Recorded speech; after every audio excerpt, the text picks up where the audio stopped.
The Entertainment Pulse in March of 1956. Heartbreak Hotel was on the radio. It was Elvis Presley's first top 10 hit. King Kong was first televised then. And in theaters, Forbidden Planet. See the science fiction film at the next Omaha film event. The man behind the series, Bruce Crawford, returns also back today from the Nebraska Kidney Association. Tim, Neal, good to see both of you guys this morning.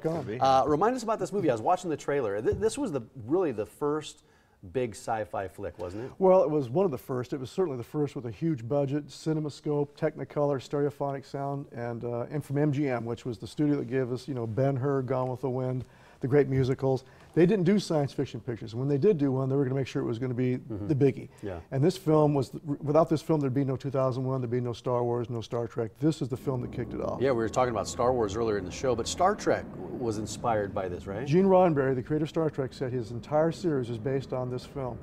In this scene here, of course, it's a saucer-shaped the technology in this. Beautiful. 1955 is when it was created. It came out in 56. Beautiful. But the technology, it looks great, It's fabulous, yes. That was miniature, but they built a full-size one. You'll see in just a moment. And there's a crew on board of crewmen, spacemen in the film, which is the inspiration for the crew on Star Trek. That's Robbie the Robot, one of the most iconic robots in movie history. Yeah. They still sell that toy today.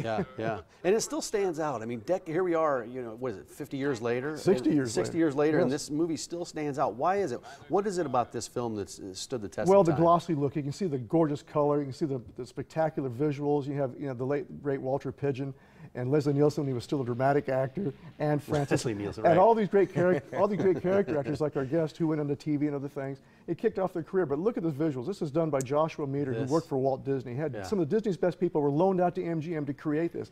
And this is not computer visual effects, obviously, but it still holds up. It still has this great, beautiful look to it. It's just glossy, MGM's big budget stamp all over it. Okay, Friday. Who's your featured guest? Robert Dix.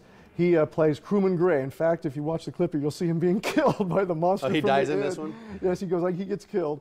But his father was Richard Dix, who was a very famous silent film star back in the 20s. And Mr. Dix went on to do a lot of TV, Gunsmoke, The Rifleman, all kinds of westerns and such. And Live and Let Die from James Bond. He was co-starred with Roger Moore.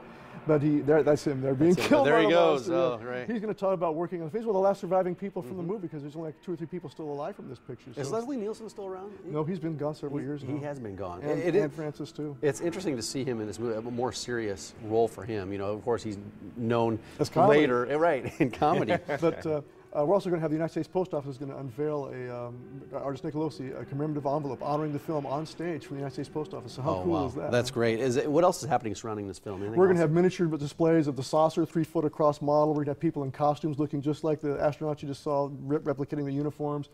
It's going to be quite a lot of showmanship, a lot of fun. Tim, the Nebraska Kidney Association, again, partnered for this event. How are you guys involved with this? Well, certainly it does a lot of PR and good things for us and gives us a chance to at least talk a little bit about what we do and how long we've been around. And then Bruce and I, we've been doing these things. 22 years. Yeah. Since what, 93? 93. 93. Yeah. So, we make a pretty good team. And, there again, I would just encourage people, get to their Hy-Vee stores. We have some tickets at our office as well. Yeah. Don't get caught shorthanded and come up Friday night and say, oh, if only I would have bought my tickets. Yeah, some of the proceeds are going to go to the Nebraska Kidney Association. Yes. But we also want to raise awareness. Can you talk about the mission of your organization? Well, sure. Certainly we want to care for all Nebraskans, but then, we want to do a lot of advocacy. We want to do education, kidney early detection screenings, and then patient services as well. 1 in 6 Nebraskans is at risk of developing chronic kidney disease. So people that have high blood pressure, people that have diabetes, people that are over 60 certainly are all at risk. We conduct screenings all throughout the state of Nebraska. People can go to our website and see when the next one's going to be featured. It's free too, isn't it? Yeah, the screenings are free. Yeah. Because again, we want people to know being on dialysis is not a pleasurable thing, and if we can help people either avoid or prolong that, then we think we've done our job. Yeah, and the support from the Omaha film event, what has that meant to you, to your organization over the years? Well, like I said, the awareness is number one. It also raises some necessary funds to allow us to continue to do those screenings for free.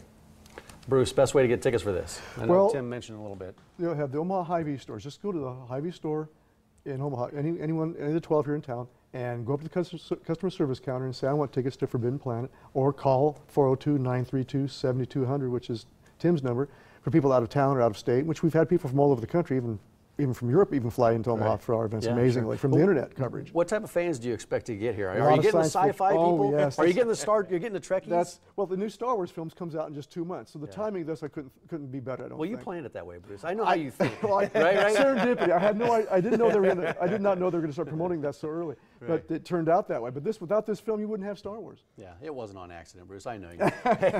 You found me out. That's right. That's right. Thanks for stopping in. Appreciate it. Thanks, Tim, good to see you Mike. again as always. We appreciate it. All right, still ahead.